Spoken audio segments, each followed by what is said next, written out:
Hello again. We're back together here in sort of live, so to speak.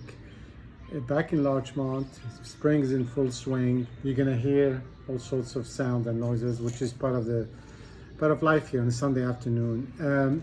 I wanted to share this with you very quickly because it's one of the bottles that I was able to get from my friend's cellar. We talked about this before. He's had it for a long time. It's a Rioja from Spain. So it's San Vicente, 1996. So it's already quite old, but we know these Riojas, even if they're not very fancy, they can age very well, and this is no exception. This is part of a Guren family holdings. They've been in this wine business for multiple generations, and they have a holding, if you want, or an overall company called Sierra Cantabria. They have several wineries, and San Vicente is one of them, and all the wineries are sort of independent. They have their own vines, their own winemaking, and so this is one of them. It's made with the 100% Tempranillo, but as it's a Tempranillo Peludo, which is sort of a distinct and ancient variance on this varietal that is still in some parts of Spain. I don't think it's widespread, so it's an interesting tidbit there. It's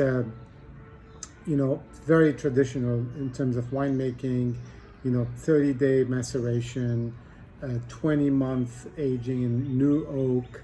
And so this is the kind of stuff that also helps it, I think, age better.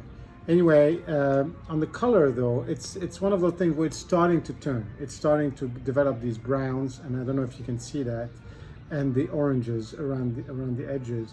But also on the nose, it's also turning into more prune, a little just more maturity on the fruit, and maybe a little bit of that walnut. And that's kind of a tricky because that could indicate the starting of the wine going back, but it's not really the case.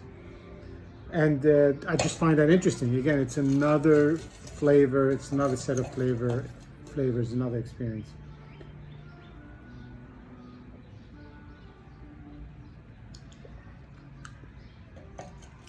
It's very interesting, and I know when people say that, it could mean a bad thing, but it tastes like an aged Rioja. Aged Riojas have this leatheriness, this sort of woodsiness, nuts, dark, sort of overripe plums, and that all comes together in this kind of wine after, and I think it's just really delightful.